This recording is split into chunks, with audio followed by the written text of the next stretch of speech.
Assalamualaikum warahmatullahi wabarakatuh.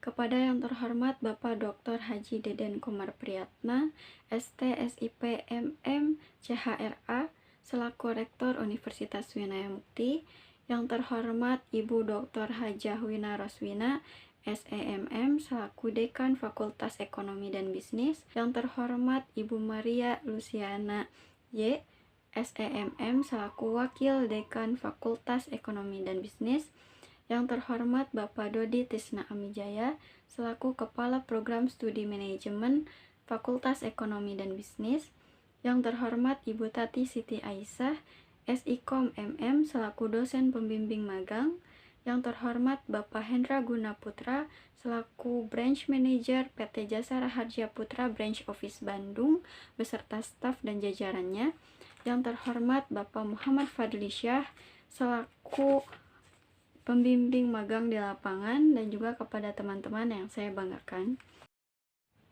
Pada kesempatan kali ini saya akan mempresentasikan hasil kegiatan magang yang telah dilakukan selama 3 bulan atau kurang lebih 66 hari di PT Jasa Raharja Putra Branch Office Bandung. Dengan judul laporannya yaitu penerapan sistem informasi manajemen dalam distribusi transaksi di PT Jasa Raharja Putra Branch Office Bandung. Namun sebelum memulai pembahasan, izinkan saya untuk memperkenalkan diri terlebih dahulu. Saya Dila Gustiani dengan NPM 412242311027 dari Program Studi Manajemen Fakultas Ekonomi dan Bisnis Universitas Winaya Mukti, selaku penulis, praktikan, dan juga pembicara pada saat ini. Yang telah saya sampaikan sebelumnya bahwa judul laporan ini yaitu penerapan sistem informasi manajemen dalam distribusi informasi transaksi di PT Jasa Raharja Putra Branch Office Bandung. Adapun yang akan saya bahas ke depannya dalam presentasi hari ini yaitu meliputi latar belakang, landasan teori, profil organisasi dan juga aktivitas magang, pembahasan, kesimpulan dan juga rekomendasi, serta refleksi diri. Kita akan langsung ke pembahasan yang pertama yaitu mengenai latar belakang, di mana pada awal era informasi ini, di mana teknologi dan juga informasi berkembang pesat dan arus informasi beredar dengan kecepatan yang sangat tinggi. Informasi apapun, baik informasi yang biasa maupun informasi yang sensitif dapat dengan mudah diketahui oleh komunitas, oleh penduduk maupun warga negara dari belahan dunia manapun. Segala jenis informasi ini ditampilkan dengan jelas dan juga transparan. Seiring dengan kemajuan globalisasi di seluruh dunia, kebutuhan akan informasi menjadi semakin penting dan mendesak. Keberhasilan transfer informasi sangat bergantung pada keadaan sarana dan juga prasarana pendukungnya. Dalam kehidupan saat ini, penggunaan perangkat komputer dan juga teknologi informasi sudah tidak lagi dianggap remeh dan juga sudah merambah luas ke masyarakat. Hal ini tidak terbatas pada perkembangan teknologi informasi. Semua perusahaan juga harus mampu menerapkan langkah-langkah pengendalian internal di seluruh bidangnya. Adapun latar belakang dari laporan ini adalah sistem informasi manajemen yang di dalamnya terdapat teknologi, internet, dan juga informasi. Selanjutnya, sistem informasi manajemen. Menurut Maulina 2023 pada halaman 1 menjelaskan bahwa sistem adalah sekelompok orang yang bekerja sama menurut aturan yang sistematis dan terstruktur sehingga membentuk suatu kesatuan yang menjalankan fungsi untuk mencapai suatu tujuan. Sedangkan informasi adalah data yang diolah agar lebih berguna dan bermakna bagi penerimanya serta mengurangi ketidakpastian dalam proses pengambilan keputusan mengenai keadaan. Manajemen menurut Kreitner adalah proses bekerja dan berkolaborasi dengan orang lain untuk mencapai tujuan organisasi secara efektif melalui penggunaan sumber daya yang terbatas secara efisien dalam lingkungan yang terus berubah-ubah. Dari pengertian di atas dapat disimpulkan bahwa sistem informasi manajemen adalah metode yang dirancang untuk memberikan informasi tepat waktu kepada manajemen mengenai aktivitas bisnis dalam suatu organisasi serta lingkungan di luar organisasi. Berikutnya mengenai teknologi internet dan juga informasi. Menurut Rosenweig, dalam penelitian yang dilakukan oleh Si Hombing dan kawan-kawan pada tahun 2024, mengatakan bahwa teknologi adalah organisasi dan penerapan pengetahuan untuk tujuan praktis, mencakup manifestasi fisik seperti alat dan bahan untuk mesin, serta metode dan proses intelektual yang digunakan untuk memecahkan masalah dan mencapai hasil yang diinginkan. Sedangkan menurut O'Brien, dalam penelitian yang dilakukan oleh Si Hombing dan kawan-kawan pada tahun 2024, mengatakan bahwa teknologi adalah jaringan komputer yang terdiri dari berbagai komponen pemrosesan informasi yang menggunakan berbagai jenis perangkat keras, perangkat lunak, manajemen data, dan teknologi jaringan informasi. Menurut Nurbaiti dan kawan-kawan dalam penelitiannya pada tahun 2022, menyebutkan bahwa internet adalah konsep luas yang didefinisikan dalam konteks global sebagai jaringan komputer yang menjangkau seluruh dunia, saling terhubung melalui penggunaan standar rangkaian protokol internet, menyediakan akses ke informasi dan memfasilitasi pertukaran data dan informasi di antara satu sama lain. Sedangkan menurut Jenita, pada tahun 2023 halaman 1, menyebutkan bahwa informasi adalah data yang diolah agar lebih berguna dan bermakna bagi penerimanya, serta mengurangi ketidakpastian dalam proses pengambilan keputusan mengenai keadaan. Ini menurut Jenita sama seperti yang sudah disebutkan sebelumnya ya. Nah, dari pengertian yang sudah dijelaskan tadi dapat diketahui bahwa teknologi dan juga internet merupakan komponen yang digunakan untuk mendapatkan informasi berupa data yang digunakan sebagai alat saat pengambilan keputusan. Nah, dapat diketahui bahwa tanpa internet, dengan adanya teknologi saja itu kita tidak mendapatkan informasi apapun gitu. Karena terhubungnya teknologi dengan internet itu dapat menjangkau seluruh informasi dari manapun, baik dari lingkungan bisnis atau perusahaan maupun di luar lingkungan bisnis. Berikutnya kita lanjut ke pembahasan yang kedua, yaitu mengenai landasan teori. PT merupakan salah satu dari jenis perusahaan yang lainnya. Nah, perusahaan terbatas atau PT dalam bahasa Belanda yaitu Namensvennootschap memiliki arti suatu badan hukum yang menjalankan bisnis dan modalnya bersumber dari saham-saham, di mana para pemiliknya memegang saham yang besarnya sebanding dengan jumlah saham yang dimilikinya. Karena modalnya terbentuk dari saham yang dapat diperdagangkan, maka perubahan kepemilikan dapat terjadi tanpa perlu membubarkan perusahaan. Nah, karena PT ini sahamnya atau modalnya bersumber dari saham-saham orang lain atau para pemilik sahamnya itu, maka jika terjadi perubahan kepemilikan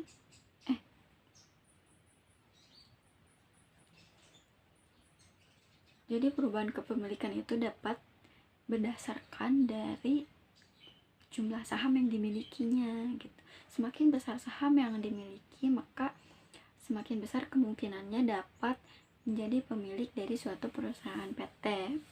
Nah, ada berbagai jenis bidang usaha ya. Salah satunya adalah di bidang perekonomian. Bidang perekonomian ini meliputi bidang perindustrian, bidang perdagangan, bidang jasa, dan bidang keuangan atau pembiayaan. Salah satu perusahaan di bidang pembiayaan atau bidang keuangan adalah perusahaan asuransi. Perusahaan asuransi merupakan perusahaan atau organisasi yang bergerak di bidang perasuransian. Perusahaan asuransi mempunyai kegiatan tertentu yang tidak dimiliki oleh perusahaan lain seperti kegiatan penjaminan, pemrosesan klaim, dan reasuransi. Karena kekhususannya itu, perusahaan asuransi biasanya memiliki 4 kegiatan utama. Itu penjelasan menurut Salim pada tahun 2000 dalam Sunyoto dan Putri pada tahun 2023 halaman 98. Jenis-jenis asuransi. Asuransi terbagi menjadi dua jenis, yaitu asuransi jiwa dan juga asuransi umum. Asuransi jiwa adalah asuransi yang menjadi subjek asuransinya yaitu seseorang dan jiwa orang tersebut. Jadi jiwa orang tersebut yang diasuransikan. Asuransi ini memberikan jaminan perlindungan berupa pengalihan risiko finansial apabila tertanggung meninggal dunia atau bertahan hidup. Sedangkan asuransi umum adalah asuransi yang memberikan perlindungan terhadap kerugian yang timbul terhadap harta benda pribadi dan tidak bergerak, serta memberikan perlindungan tanggung jawab terhadap pihak ketiga yang menderita kerugian. Selanjutnya kita kembali membahas sistem informasi manajemen. Sistem informasi manajemen merupakan sebuah perangkat dan di dalamnya terdapat sekumpulan informasi mengenai serangkaian kegiatan manajerial dalam suatu perusahaan atau organisasi untuk mencapai tujuan. Berikut ini beberapa fungsi dari sistem informasi manajemen menurut Fuadi dan kawan-kawan pada tahun 2023. Di antaranya yaitu 1. Meningkatkan produktivitas organisasi dan menghemat biaya.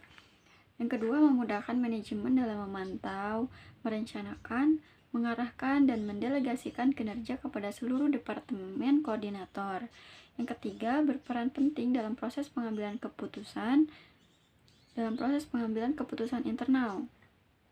Hal ini dikarenakan keputusan diambil dalam perusahaan berdasarkan informasi yang relevan, dan informasi yang relevan hanya dapat diperoleh dari sistem informasi manajemen. Representasi data yang akurat secara real time.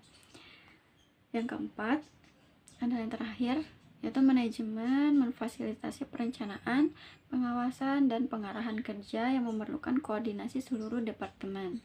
Berdasarkan fungsi sistem informasi manajemen di atas, sistem informasi manajemen sangat berperan penting dalam perencanaan dan pengawasan yang dilakukan oleh sebuah perusahaan. Tujuannya antara lain yang pertama, memberikan informasi yang berguna untuk analisis data dan pengambilan keputusan di perusahaan dan bisnis. Yang kedua, untuk memperlancar pekerjaan dan pengurusan dalam suatu perusahaan atau usaha. Yang ketiga, memberikan informasi tentang biaya produk, biaya layanan, dan tujuan lain yang ditargetkan oleh manajemen. Yang keempat, memberikan pelayanan yang dapat digunakan sebagai media pengelolaan, perencanaan, dan evaluasi, serta sebagai sarana perbaikan berkelanjutan. Serta yang kelima, dalam mengatasi berbagai tantangan bisnis, termasuk layanan, biaya produk, dan strategi bisnis. Beberapa manfaat yang dihasilkan dari penggunaan sistem informasi manajemen juga diantaranya ada manajer perusahaan dan perusahaan dapat memperoleh gambaran keseluruhan bisnis. Yang kedua, manajer perusahaan atau pemilik usaha mempunyai kesempatan untuk menerima umpan balik atas kinerjanya. Yang ketiga, perusahaan dapat memaksimalkan laba atas investasi mereka dengan mengidentifikasi apa yang berhasil dan apa juga yang tidak. Yang keempat, perusahaan dan pengelola perusahaan dapat membandingkan hasil dengan kinerja yang direncanakan dengan mengidentifikasi kekuatan dan kelemahan perencanaan dan kinerja. Selanjutnya adalah distribusi informasi. Distribusi informasi merupakan proses penyebaran informasi yang harus direncanakan, diarahkan, dan dikelola untuk dimanfaatkan pengguna baik untuk tujuan informatif maupun persuasif atau mengatur sikap dan juga perilaku. Proses distribusi informasi ini dapat dilakukan baik secara langsung maupun bermedia. Distribusi informasi juga merupakan upaya mengomunikasikan informasi kepada khalayak sasaran dengan tujuan untuk mengurangi ketidakpastian pada sistem informasi khalayak yang pada akhirnya khalayak sasaran dapat menggunakannya untuk mengambil keputusan bertindak. Selanjutnya adalah transaksi. Transaksi adalah istilah umum yang digunakan untuk menggambarkan aktivitas ekonomi atau keuangan di mana barang, jasa, atau aset dipertukarkan antara dua pihak atau lebih. Proses ini termasuk pembelian, penjualan, pembayaran, atau pertukaran lainnya yang melibatkan pertukaran ekonomi. Transaksi seringkali melibatkan pertukaran uang sebagai nilai yang diungkapkan dalam prosesnya. Dalam lingkungan bisnis, transaksi seringkali melibatkan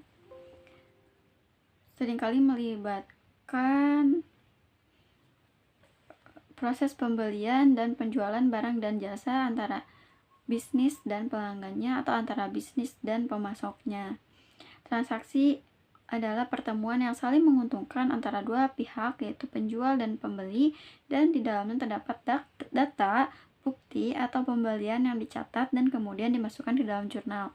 Nah, pengertian tersebut merupakan penelitian tahun 2010 halaman 27 dalam Maulana pada tahun 2021. Selanjutnya adalah profil perusahaan PT Jasara Harja Putra. PT Jasara Harja Putra berdiri pada tahun 1993. PT Jasara Harja Putra atau JRP Insurance yang merupakan anak usaha dari PT Jasara Harja dalam waktu yang relatif singkat tumbuh menjadi salah satu perusahaan asuransi terkemuka di Indonesia. Pada saat ini, layanan PT Jasara Harja Putra dapat dinikmati di seluruh Indonesia melalui 111 jaringan pelayanan yang terdiri dari 25 kantor cabang yang berada di daerah tingkat 1 provinsi, 27 kantor pemasaran yang berada satu daerah tingkat 2 kabupaten atau kota, dan 59 kantor unit layanan yang berada di daerah kabupaten atau kota. Lalu selanjutnya adalah struktur organisasi PT Jasara Harja Putra Branch Office Bandung, di mana Bapak Hendra Guna Putra, SEMM A3K selaku Branch Manager, Bapak Fajar Johdai Hezkiel, SIP selaku Operation Manager, lalu ada Bapak Muhammad Abduh SEMM selaku Marketing Manager Cirebon, Bisnis 1 Asisten Manager yaitu Bapak Eko Hardani Wibowo, SPD MBA CHRP CRMO, Bisnis 2 Asisten Manager yaitu Bapak Muhammad Inam SE, Bisnis 3 Asisten Manager yaitu Bapak Rizwan Rukmawan SIKOM A3K, Claim Service Assistant Manager yaitu Ibu Foni Yulianti SPD, serta Finance dan Administration Assistant Manager yaitu Bapak Muhammad Fadlisyah. Lalu ada di Administration yaitu Bapak Bayu Aldianto SIKOM, dan Finance Kasir yaitu Ibu Edwina Periska SE. Drivernya bisa kalian lihat sendiri ya di sana. Lalu ada 4 outlet atau unit layanan yang seperti disebutkan tadi. Nah, untuk branch office Bandung ini memiliki 4 unit layanan atau outlet yang tersebar di Tasikmalaya, Sukabumi, Karawang, dan juga Purwakarta. Selanjutnya adalah budaya perusahaan PT Jasara Harja Putra. Sesuai dengan keputusan direksi nomor SKEP /111 XI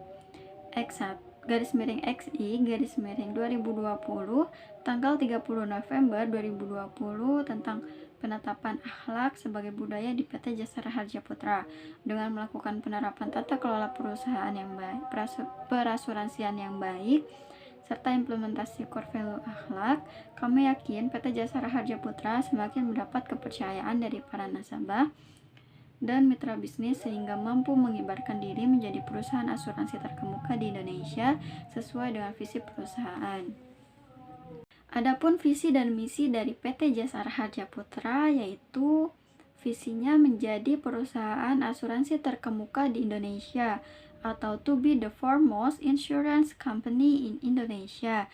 Sedangkan misinya yaitu menyediakan produk tepat guna dengan pelayanan prima atau to provide appropriate product with excellent service. Produk-produk tersebut diantaranya yaitu satu, korporasi. Produk korporasi memiliki produk suretiship dan juga asuransi kredit. Serta yang kedua adalah retail, yaitu di dalamnya termasuk produk asuransi kendaraan bermotor, produk asuransi mudik lebaran, produk asuransi kecelakaan diri, produk asuransi kebakaran, dan juga produk JRP TPL Pro. Selanjutnya adalah aktivitas magang di PT Jasara Harja Putra Branch Office Bandung, di mana hari kerjanya yaitu pada hari Senin sampai dengan Jumat, jam kerjanya yaitu pada dari jam 8 sampai jam 5 sore, dan dari jam 12 siang sampai jam 1 siang atau sampai jam setengah 2 siang itu adalah jam istirahat. Jenis pekerjaan yang dilakukan pada saat kegiatan magang bisa dilihat di layar, bahwa 5% yaitu saya mengerjakan entry dan disposisi LPP dari divisi klaim, 15% yaitu saya mengerjakan disposisi surat dari divisi administrasi, 5% mengerjakan download LHU atau LHU dan tarik suspend, 10% mengerjakan entry data transfer otomatis ke kantor pusat, 15% yaitu mengerjakan recap allocate samsat, dan sisanya yaitu sekitar 50% saya mengerjakan distribusi informasi transaksi, yang mana pekerjaan ini diangkat menjadi judul dari laporan saya. Nah, berikut adalah diagram alur dari distribusi informasi transaksi di PT Jasara Harja Putra Branch Office Bandung, di mana yang pertama adalah melakukan transfer rekening koran dari Branch Office Bandung ke setiap unit layanan. Yang kedua adalah pemrosesan dokumen oleh unit layanan berdasarkan rekening koran yang dikirimkan oleh Branch Office. Yang ketiga adalah pengiriman dokumen oleh unit layanan ke Branch Office Bandung. Yang keempat adalah pengentrian data berdasarkan dokumen dari unit layanan ke sistem untuk dijadikan cash bank mutation dan juga voucher. Yang kelima, pengarsipan dokumen sesuai dengan cash bank mutation. Maksudnya ini tuh pengarsipan dokumen asli, berkas kertas itu disusun rapi sesuai dengan susunan dari cash bank mutation. Nah, yang keenam adalah penandatanganan oleh divisi finance, kasir, operational manager, dan yang terakhir adalah oleh branch manager. Tahap yang ketujuh yaitu scanning berkas-berkas yang sudah ditandatangani oleh semua pihak, selanjutnya melalui tahap scanning. Lalu setelah tahap scanning selesai, barulah pengiriman dokumen berupa soft file ke kantor pusat melalui email. Seperti yang sudah saya bilang sebelumnya, bahwa proses distribusi informasi ini diangkat menjadi judul laporan saya, namun penulis berfokus kepada tahap proses distribusi informasi transaksi yang ke-7 dan juga yang ke-8, yaitu melakukan proses scanning dan pengiriman ke kantor pusat. Adapun alurnya itu sebagai berikut. Nah, yang pertama, scanning dokumen cash bank mutation, rekening koran, voucher, serta dokumen pendukung lainnya. Tahap yang kedua yaitu penamaan dokumen cash bank mutation dan juga RC. Maksudnya kayak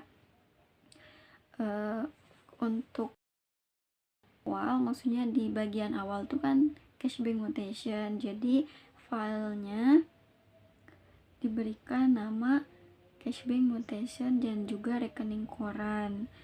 Tahap yang ketiga adalah penamaan dokumen sesuai kode voucher atau voucher dengan dokumen pendukung.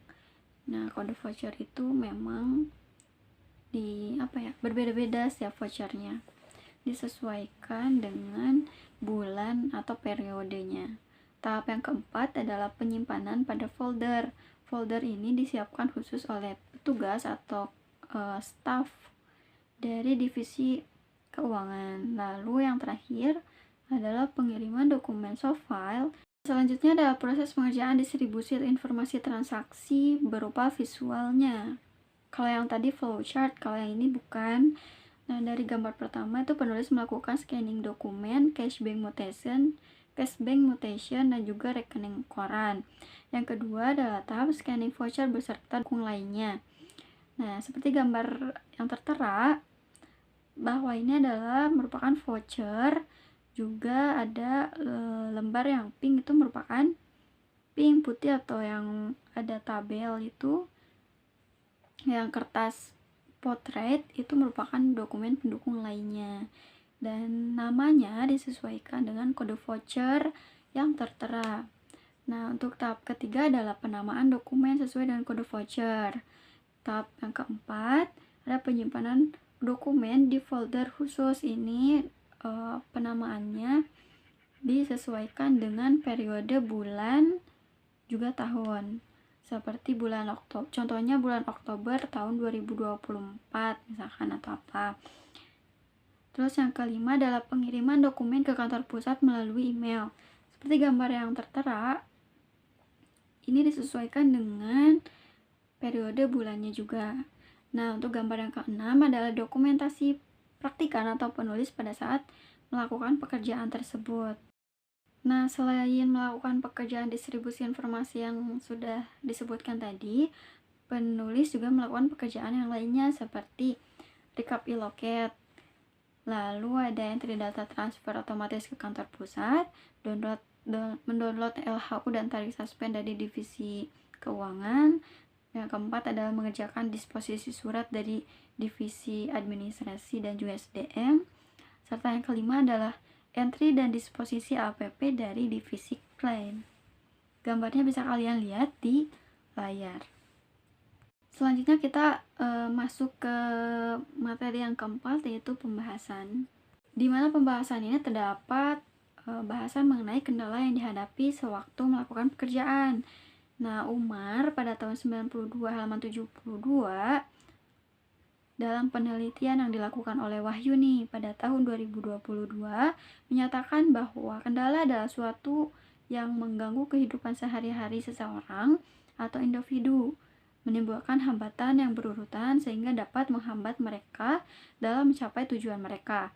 Dalam Kamus Besar Bahasa Indonesia atau KBBI, hambatan adalah halangan ataupun rintangan. Hansen dan Mowen tahun 2005 halaman 492 dalam Kurnia Santi dan kawan-kawan 2022 mengkategorikan kendala menjadi dua jenis utama, yaitu berdasarkan asal-usulnya. Tipe pertama mencakup kendala eksternal yang merupakan batasan yang timbul dari luar organisasi. Tipe kedua terdiri dari kendala internal yang berkaitan dengan keterbatasan dalam perusahaan itu sendiri, khususnya yang terkait dengan sumber daya produktif yang digunakan dalam proses produksi. Kendala internal dapat berwujud pembatasan kapasitas sumber daya atau kebijakan manajemen operasional yang membatasi hasil fasilitas yang ada.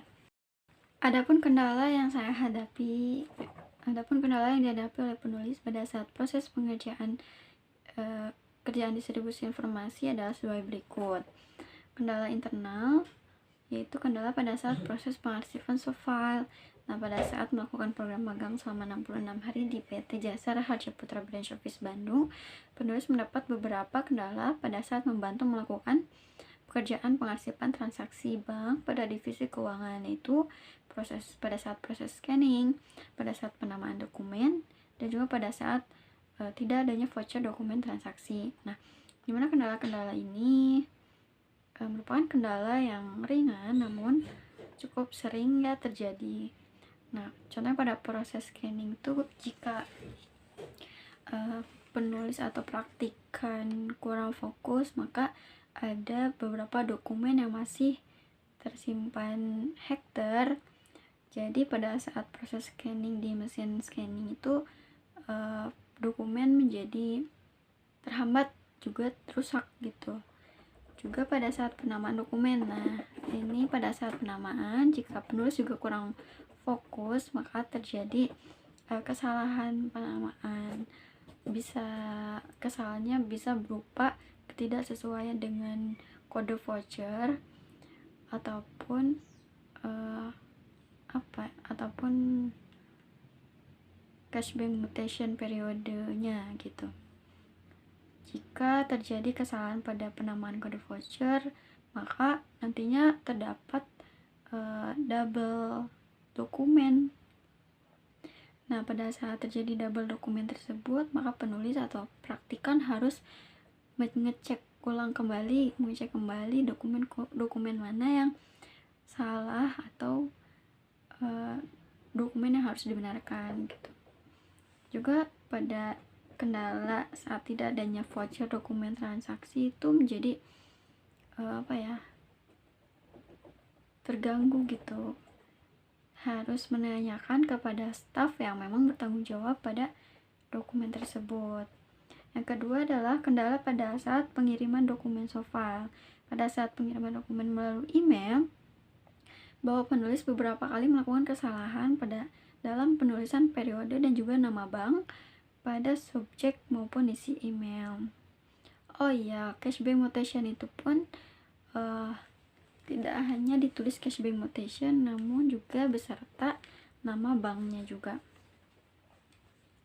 Nah, pada kendala penulisan periode pada nama bank ini, contohnya kayak misalkan periode Februari itu dari tanggal 1 sampai tanggal 15. Namun, jika terjadi kesalahan bisa menjadi tanggal 1 sampai 30 atau misalkan pokoknya ada kesalahan kayak tanggal 1 sampai 15 tapi periode tahunnya salah gitu, bisa jadi kayak gitu. Adapun kendala eksternalnya yaitu menurut analisis penulis, kendala juga dihadapi oleh para petugas branch office Bandung pada saat mengirimkan rekening koran ke setiap unit layanan, namun unit layanan tidak langsung mengirimkan dokumen pendukungnya ke branch office dalam jangka waktu yang dekat. Adapun alasan petugas divisi keuangan branch office Bandung menginginkan pengiriman dokumen pendukung dari unit layanan secepatnya atau tepat waktu itu adalah untuk memudahkan pada saat nanti waktu closing atau penutupan transaksi.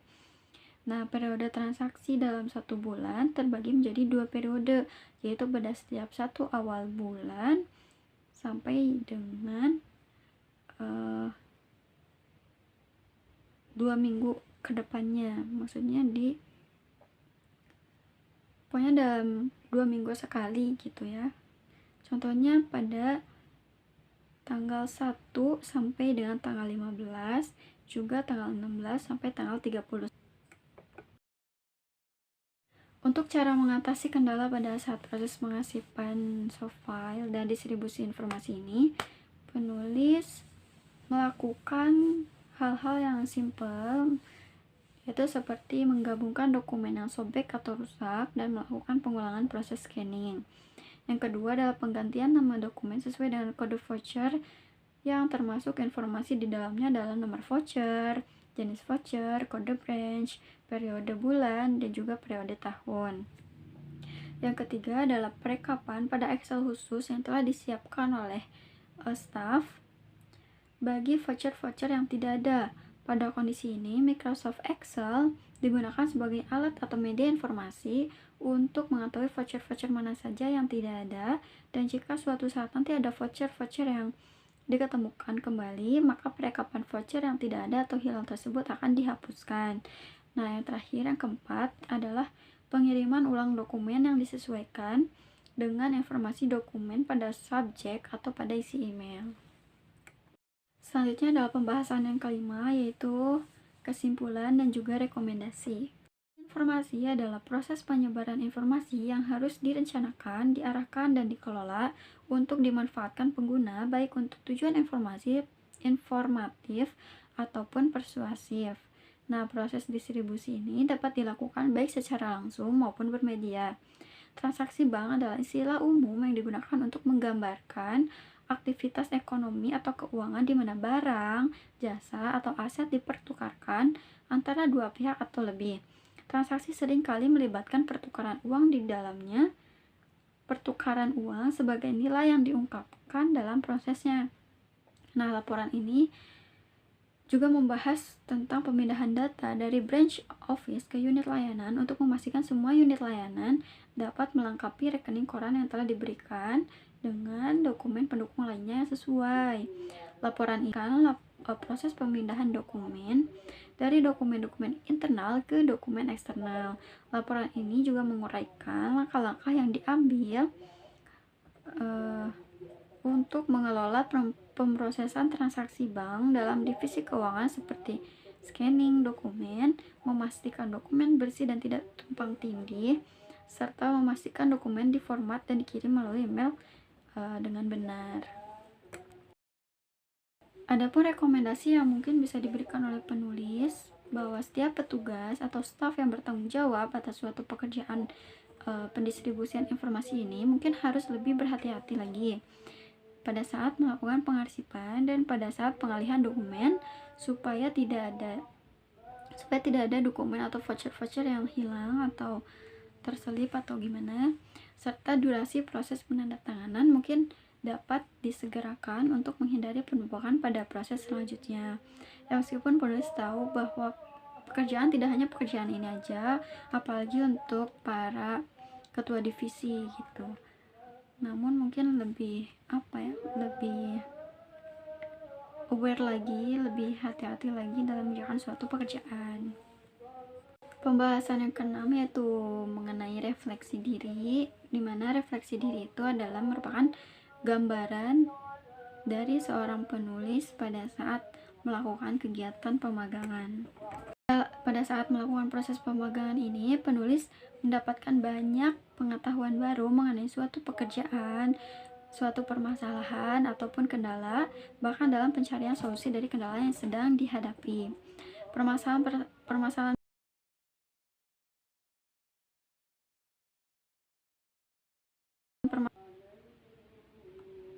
dan juga logis, serta menempatkan diri sebagai orang dewasa sebagai tuntutan di lingkungan pekerjaan. Hal ini membuat penulis berpikir untuk terus belajar dan mengembangkan diri di bidang ilmu pengetahuan untuk bisa bersaing di lingkungan pekerjaan dan di masa yang akan datang. Namun dengan demikian, penulis juga menyadari bahwa pelaksanaan magang pada saat pelaksanaan magang serta dalam proses melakukan suatu pekerjaan masih kurang percaya diri dan masih meminta bantuan dari berbagai pihak yang terkait. Seringkali penulis merasa berkecil hati karena adanya kesalahan-kesalahan yang dilakukan oleh penulis. Namun penulis akan tetap dan terus berusaha semaksimal mungkin untuk melakukan pekerjaan yang telah diberikan. Seringkali penulis merasa berkecil hati karena adanya kesalahan-kesalahan yang dilakukan oleh penulis. Namun penulis akan tetap dan terus berusaha semaksimal mungkin untuk melakukan yang terbaik dalam mengerjakan suatu tugas atau pekerjaan yang telah diberikan. Dalam proses pemagangan yang dilakukan di PT Jasa Raharja Putra Branch Office Bandung ini, juga penulis menyadari bahwa implementasi komunikasi yang efektif dapat mempengaruhi kondisi kolaboratif antar sesama staf atau karyawan dan pimpinan yang menimbulkan budaya yang harmonis. Selain itu, penulis juga mendapatkan gambaran mengenai karir yang diinginkan di masa depan. Penulis menginginkan bekerja di perusahaan yang memiliki budaya yang harmonis dan kolaboratif yang dapat menuntun penulis menuju jenjang karir yang lebih baik sesuai dengan keinginan, pengalaman, dan jurusan yang telah diampu oleh penulis. Nah, yang terakhir adalah lampiran di mana terdapat beberapa gambar atau foto. Gambar yang pertama adalah gambar yang pada saat itu ada tamu yang datang, yaitu kalian mungkin tahu ya siapa. Di sini ada Yusuke, temannya Jerome Pauline. Jadi kita semua staf berfoto bersama dengan Yusuke. Nah, untuk gambar yang kedua adalah pada saat hari pelepasan atau pergantian manajer finance, yaitu dari Bapak Elik Hardanto dengan Bapak yang diganti dengan Bapak Muhammad Fadlisyah. Nah, untuk gambar yang ketiga adalah sesi foto bersama pada saat hari ulang tahun salah satu staf PT Jasa Raharja Putra Branch Office Bandung. Nah, untuk dua gambar terakhir itu adalah di mana hari saya selaku praktikan juga penulis melaksanakan kegiatan pemagangan di PT Jasa Raharja Putra, melakukan sesi foto bareng bersama semua staf. Cukup sekian yang dapat saya sampaikan. Terima kasih atas perhatiannya dan saya mohon maaf yang sebesar-besarnya apabila ada kesalahan dalam pengucapan maupun dari materi yang disampaikan. Assalamualaikum warahmatullahi wabarakatuh.